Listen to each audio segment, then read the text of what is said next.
Je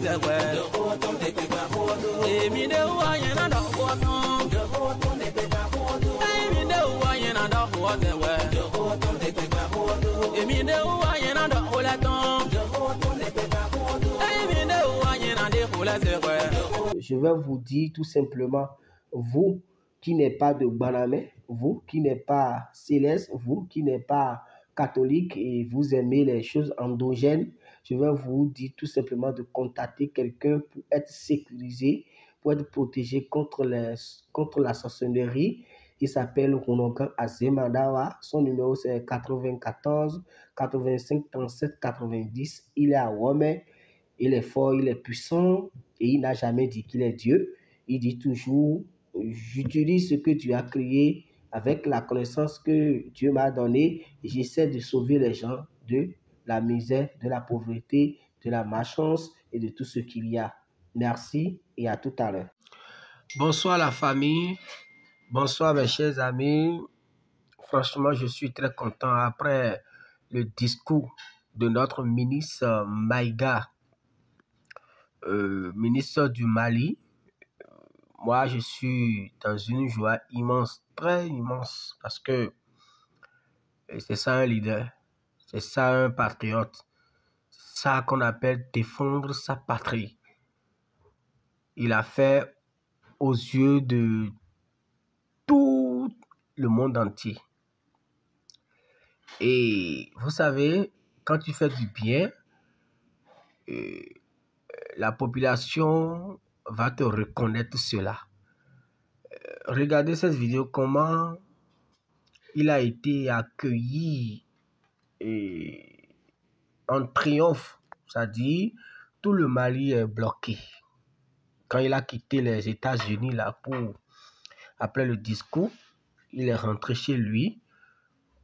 Les Maliens l'ont réservé un accueil très chaleureux. Et je suis fier. Et quand je regarde même la mobilisation, j'ai la chair de coq. J'ai la chair de coq pour ne pas dire j'ai la chair de poule, quoi. Il faut changer les mots à un moment donné. Il a parlé. C'est un discours courageux, très émouvant, très émouvant. Franchement, sans peur, il a dénoncé, il a dit beaucoup de choses. Mais ça reste à savoir si ils peuvent tenir jusqu'à la fin. Parce que ces pays-là ne sont pas des petits pays. Hein? La France n'est pas un petit pays. Est-ce qu'ils vont tenir, garder le cap jusqu'à la fin? En tout cas, regardez comment ils l'ont accueilli quand il est de retour dans son pays, Mali. Et après ça, vous allez encore écouter le discours complet de notre ministre. Je suis fier. Je suis béninois, hein, mais je suis fier de lui. Si tous les autres pays peuvent imiter le Mali, je pense que nous allons changer beaucoup de choses sur le continent africain.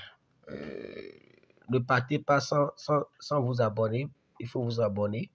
L'Assemblée va maintenant écouter une déclaration du Premier ministre par intérim de la République du Mali, son Excellence Abdoulaye Maïga.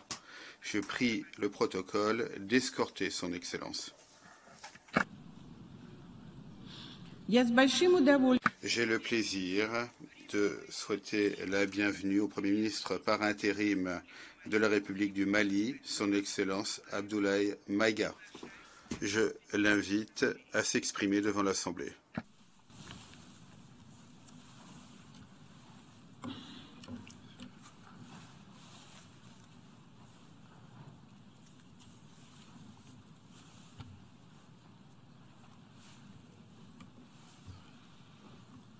Monsieur le Président de l'Assemblée générale, Mesdames et Messieurs les chefs d'État et de gouvernement, Monsieur le Secrétaire général de l'Organisation des Nations Unies, Mesdames et Messieurs, de prime abord, je voudrais m'acquitter de l'agréable devoir de vous adresser les chaleureuses salutations du peuple malien, riche de sa diversité culturelle, religieuse et ethnique, ainsi que celle de son Excellence le colonel Assimi Goïta, président de la transition, chef de l'État.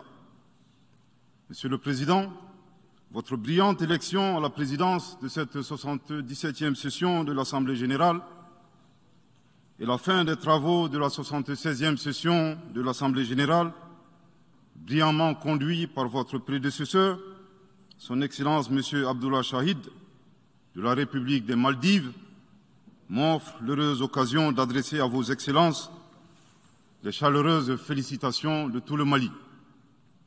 Enfin, permettez-moi de réitérer à notre secrétaire général, M. Antonio Guterres, notre haute appréciation des efforts louables qu'il continue de déployer pour la réalisation des nobles objectifs de notre organisation commune. Nous sommes convaincus que vous êtes un ami du Mali et du Sahel.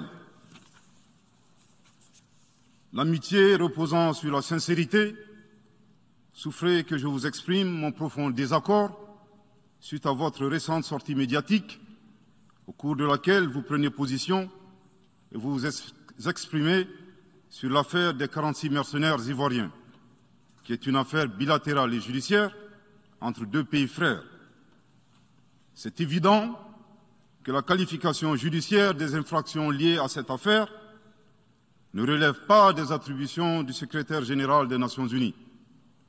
Au Mali, notre administration ne travaille pas sur la base de l'oralité ni des déclarations par voie de presse. Par conséquent, nous nous en tenons scrupuleusement à la note verbale de la MINUSMA, la mission des Nations Unies pour la stabilisation au Mali, référence MINUSMA bar PROT bar NV bar 226 bar 2022 du 22 juillet 2022, dans laquelle il ressort clairement qu'il n'existe pas de lien entre les 46 mercenaires et les Nations Unies.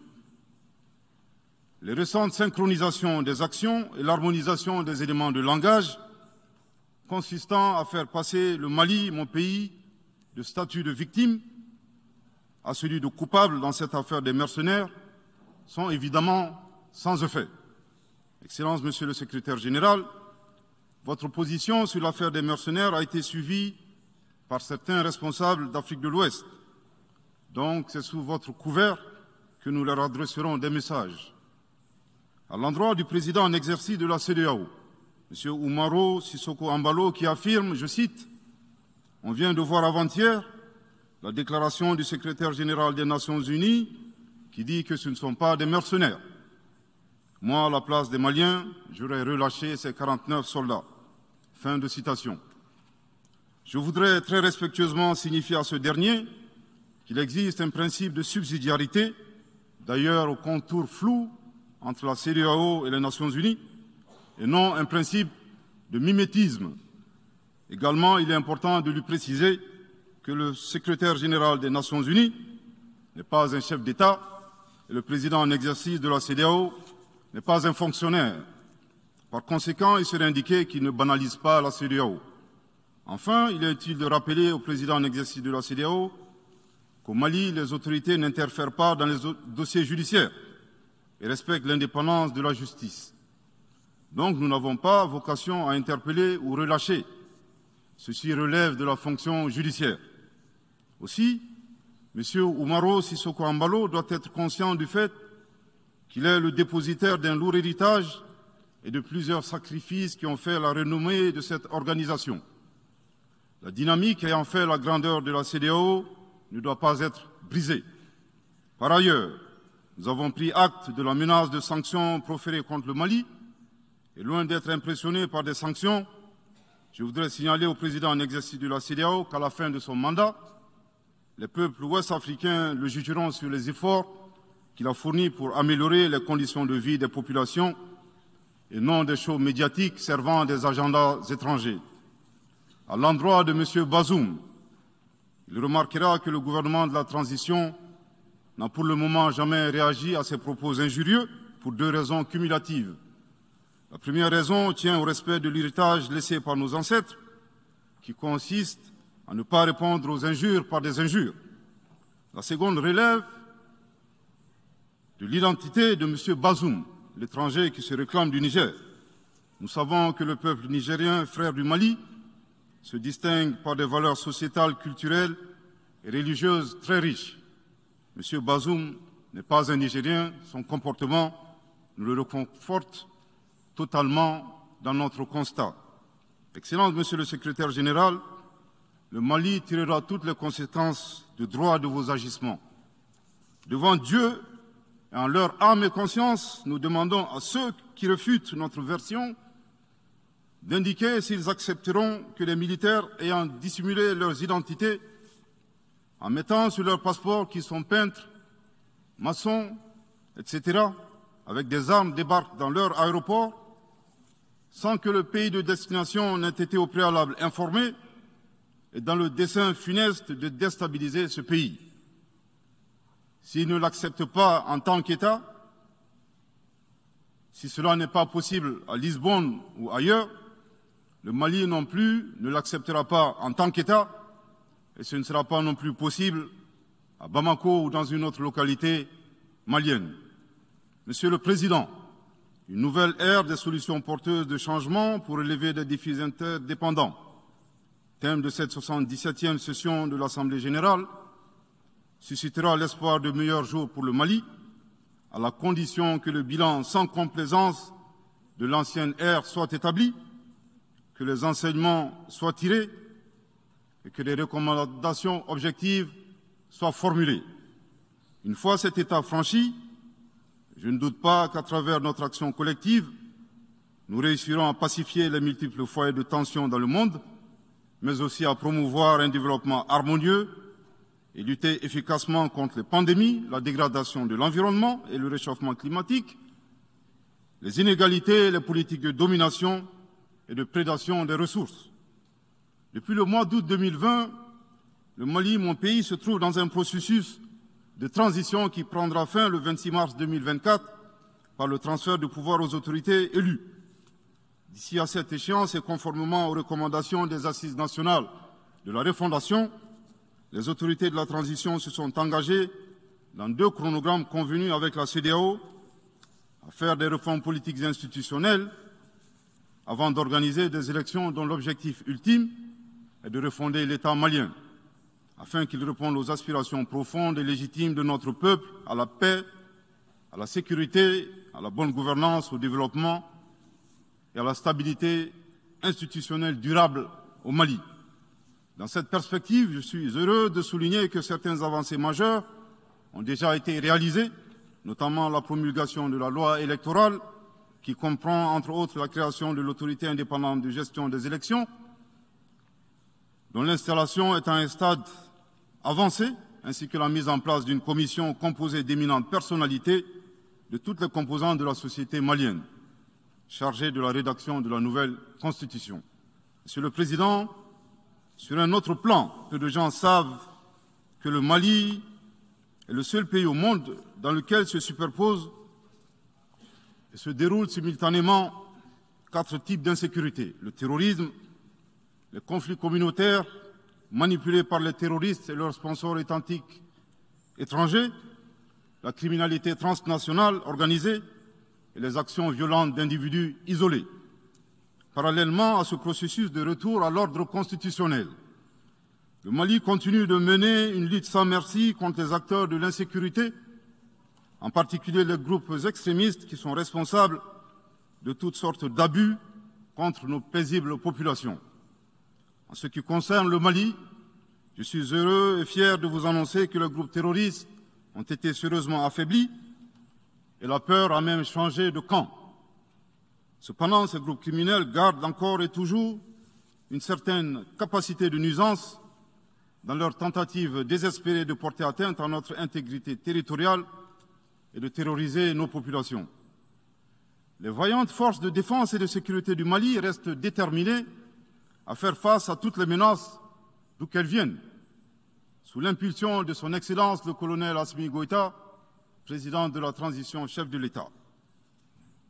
Le gouvernement du Mali continue d'intensifier les efforts importants pour recruter, former, équiper et renforcer les capacités opérationnelles des forces de défense et de sécurité maliennes.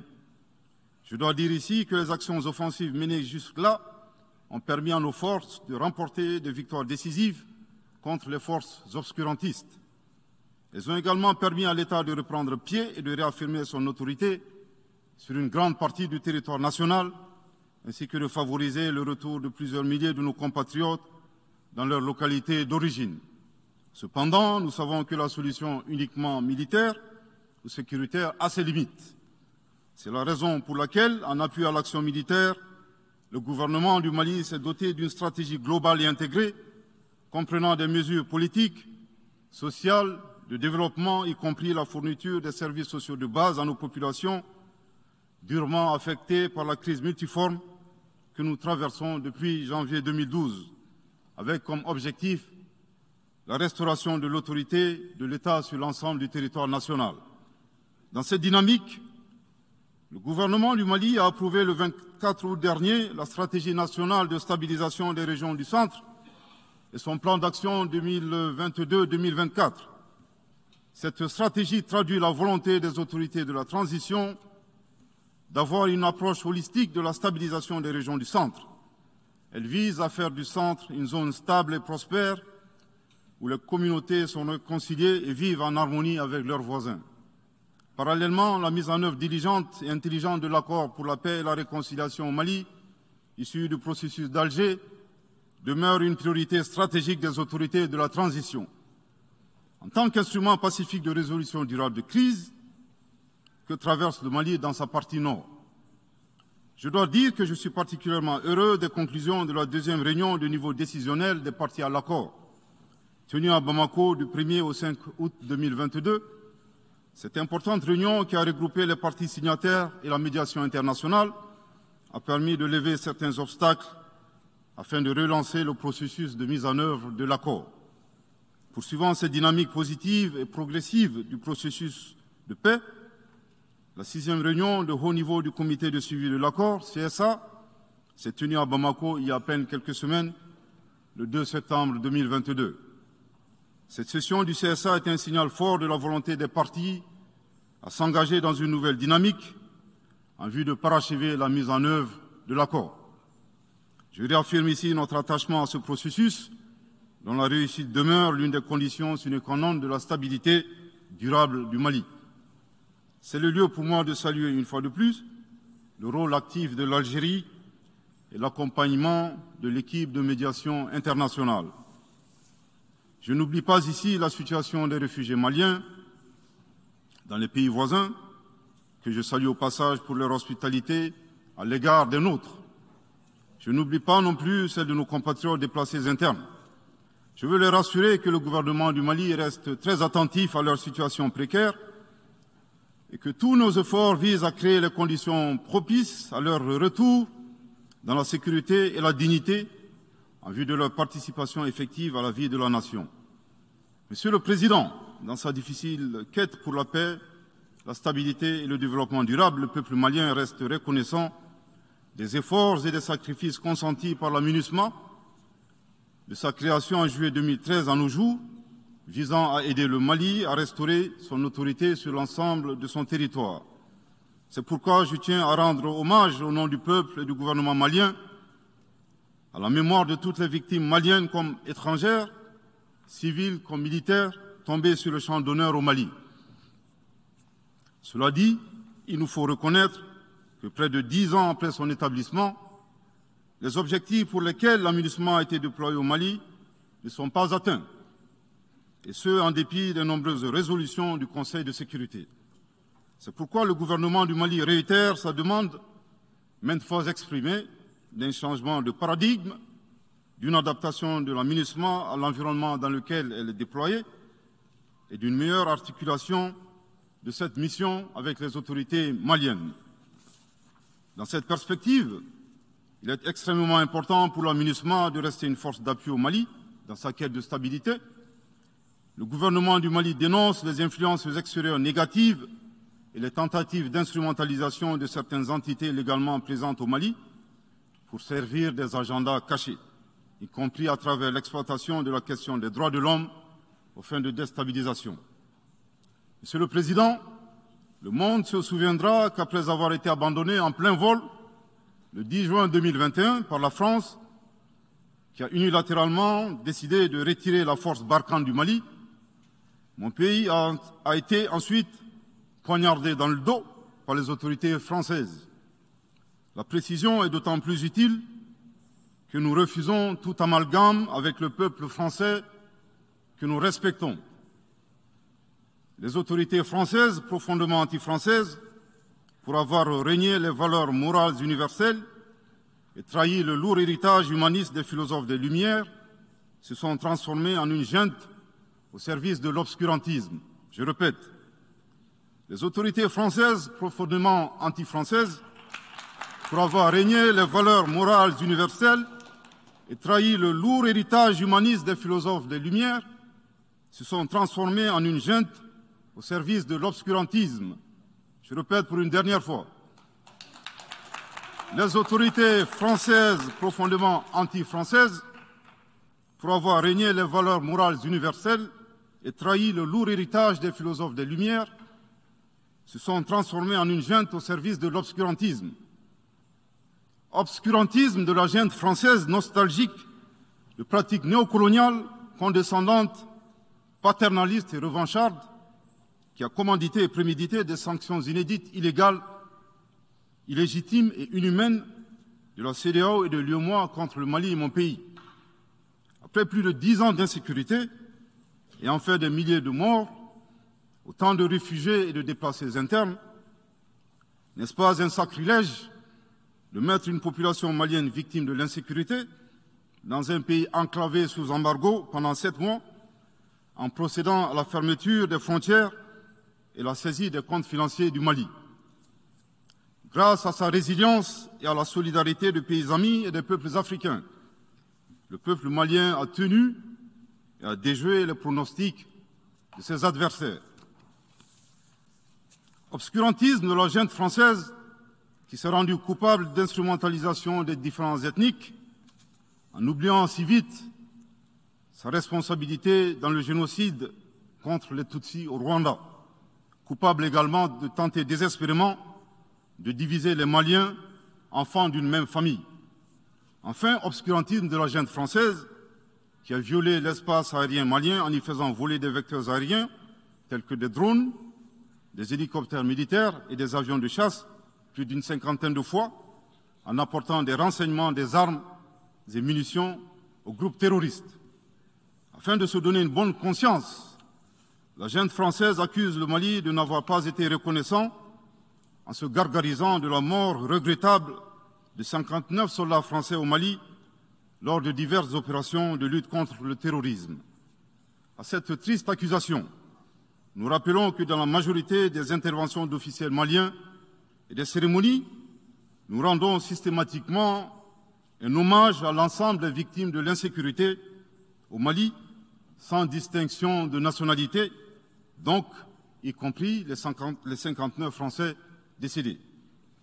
Aussi, nous les invitons à ne pas s'arrêter à si bon chemin et de remonter le temps, en passant par leur intervention en Libye, décriée par toute l'Afrique, sans oublier la participation forcée des milliers d'Africains à la Première et la Seconde Guerre mondiale, sans oublier la traite négrière qui explique le sort économique de beaucoup de pays. Combien d'Africains sont-ils morts pour la France et le monde libre dans lequel nous vivons? Monsieur le Président, eu égard à la gravité des faits commis par la junte française, le Mali, dans sa lettre en date du 15 août 2022, a demandé la tenue d'une réunion d'urgence du Conseil de sécurité des Nations Unies.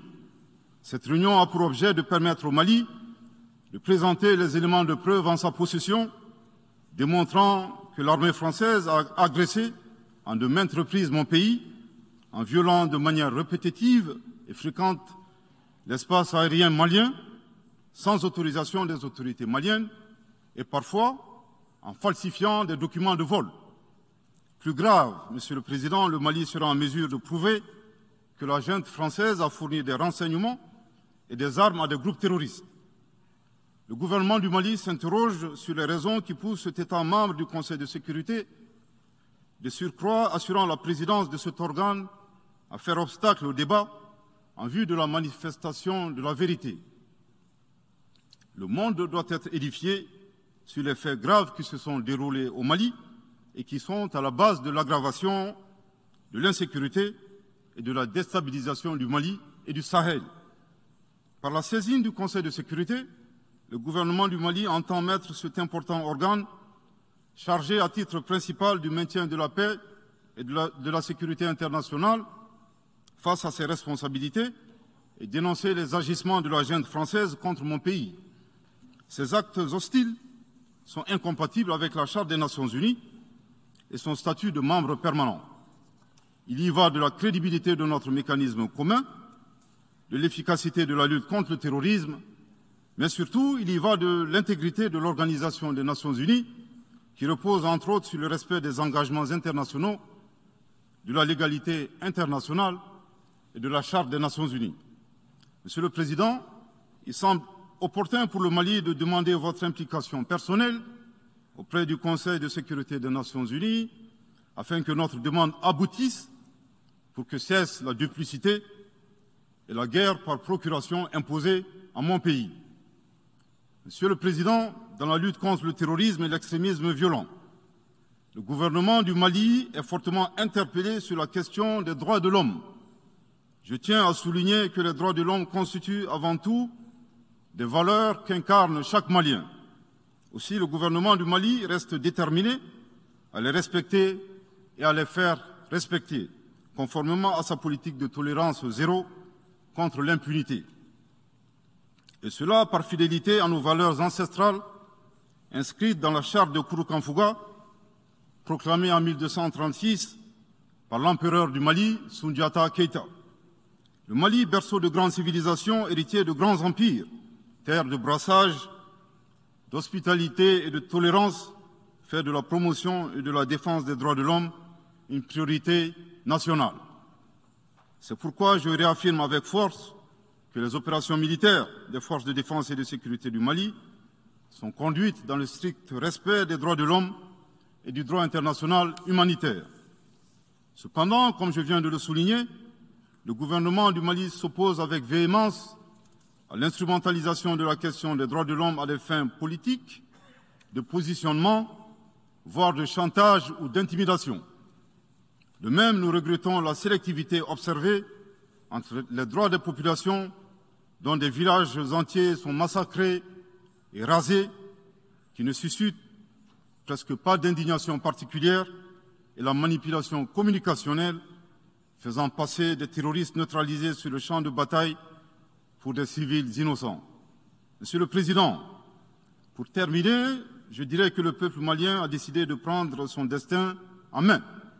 Il soutient pleinement le gouvernement dans la refondation du Mali, ainsi que le retour à un ordre constitutionnel apaisé et sécurisé en mars 2024, à l'issue d'élections libres, transparentes et crédibles. La réalisation de ces vastes chantiers exige du gouvernement de poursuivre et d'intensifier les efforts en vue de l'amélioration continue de la situation sécuritaire dans le pays et de la protection des personnes et de leurs biens. À cet égard, je me réjouis de la tenue à Lomé, le 6 septembre dernier, de la 3e réunion du groupe de suivi et de soutien à la transition. Les conclusions de cette importante rencontre, notamment la reconnaissance des progrès réalisés par la transition et les appels lancés en faveur de la mobilisation de tous les partenaires du Mali pour consolider leur appui politique, économique, technique et financier à la République du Mali, ainsi que pour soutenir les efforts des autorités de la transition du Mali en vue d'un retour harmonieux à l'ordre constitutionnel. Je voudrais rappeler que la transition au Mali résulte de plusieurs années de dysfonctionnement de notre jeune démocratie qui a engrangé quelques résultats positifs. Malheureusement, à l'heure du bilan, les passifs sont plus importants que les actifs, d'où la survenance de la transition. Je saisis cette opportunité qui m'est offerte pour remercier chaleureusement notre respecté aîné, son Excellence le Président Alassane Dramane Ouattara, pour les sages et éclairés conseils qu'il nous a prodigués dans son allocution mémorable à cette 77e session de l'Assemblée générale des Nations unies. Je voudrais le rassurer que les autorités de la transition malienne n'ont d'autres objectifs que de faire des réformes politiques et institutionnelles avant d'organiser des élections tout en luttant obstinément contre le terrorisme. Ces réformes permettront d'améliorer la gouvernance et toutes les dispositions seront prises pour que la démocratie malienne soit la plus enviée au monde. Dans ce chantier, nous prêterons une attention particulière au troisième mandat, qui ne sera pas possible. Le troisième mandat. Le troisième mandat pour un public moins averti consiste pour un président de la République d'effectuer une manœuvre en 4 temps, en vue de conserver le pouvoir pour lui seul et son clan. Premier temps, presque en fin de second mandat, donc en principe non rééligible, il s'agit pour le président de la République sortant de déclencher une révision constitutionnelle de manière non consensuelle.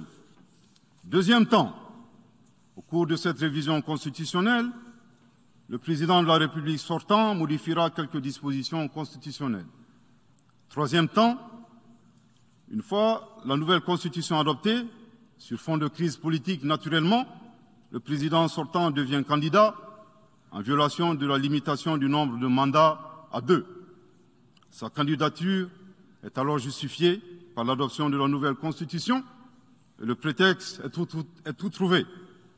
La limitation du nombre de mandats à 2 concernait l'ancienne constitution. Par conséquent, il est candidat au regard de la nouvelle constitution adoptée. Quatrième temps, une farce électorale est organisée.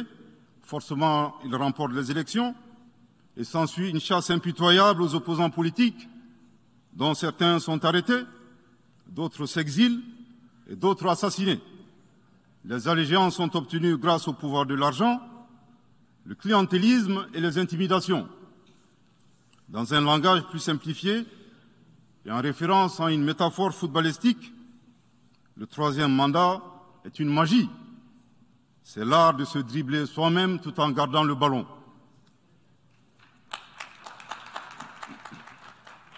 Excellence, Monsieur le Président Ouattara, vos conseils nous rappellent la triste histoire du chameau qui se moque de la bosse du dromadaire.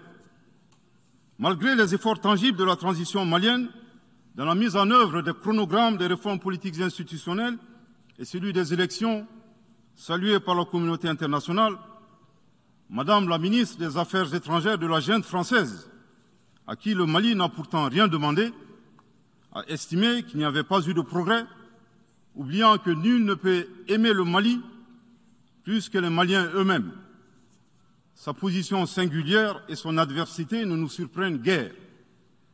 Victor Hugo, dans Claude Gueux, a classé le genre humain en 2 catégories, en indiquant, je cite, qu'il y a des hommes qui sont fers et des hommes qui sont aimants. Fin de citation.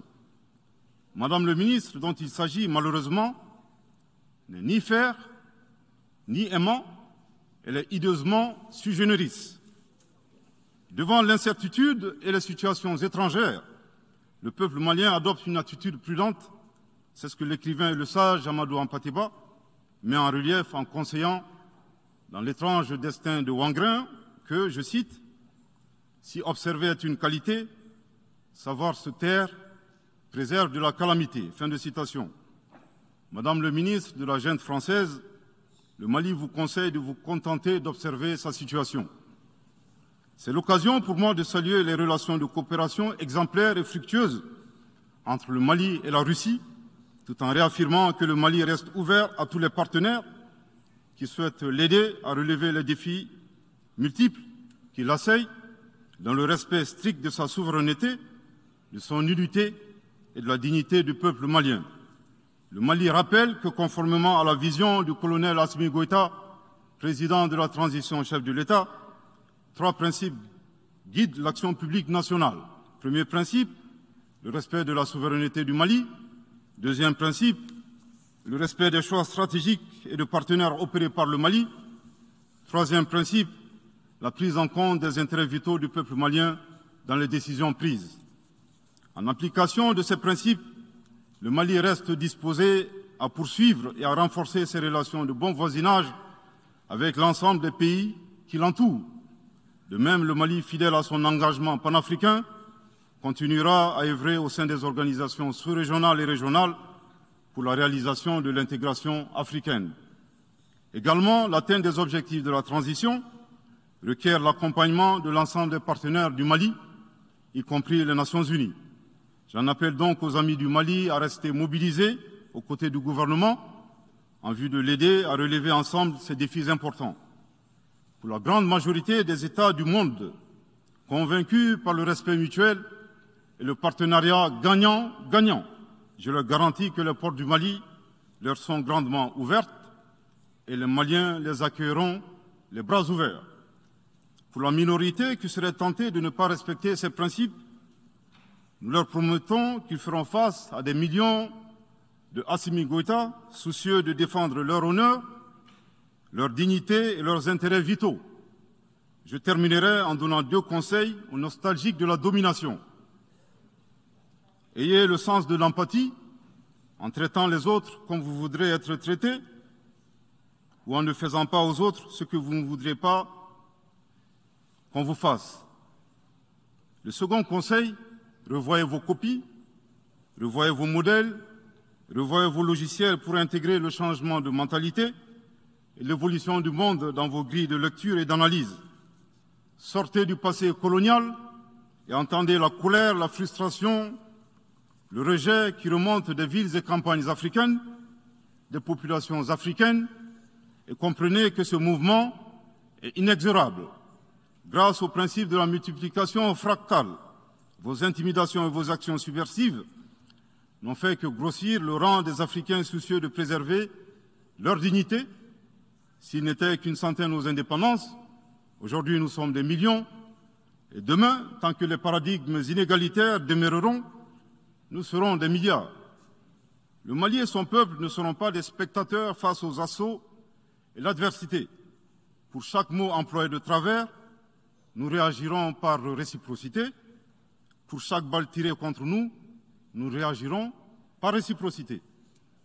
C'est à ce prix qu'une nouvelle ère sera une réalité avec des solutions porteuses de changement pour relever des défis interdépendants, avec des États interdépendants et en valorisant l'homme sans distinction aucune, notamment de race, de couleur, de sexe, de langue, de religion, d'opinion politique ou de toute autre opinion, d'origine nationale ou sociale, de propriété, de naissance ou de toute autre situation telle que stipulée à l'article 2 de la Déclaration universelle des droits de l'homme. Que Dieu bénisse le Mali et préserve les Maliens des forces obscurantistes et destructrices du monde. Que Dieu bénisse l'Afrique et préserve les Africains des forces obscurantistes et destructrices du monde.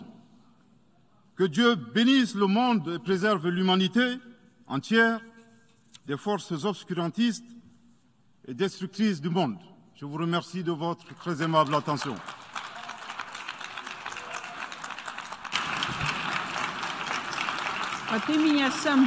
Au nom de l'Assemblée générale, permettez-moi de remercier le Premier ministre par intérim de l'Excellence du Mali pour la déclaration qu'il vient de faire. Je prie le protocole d'escorter son Excellence.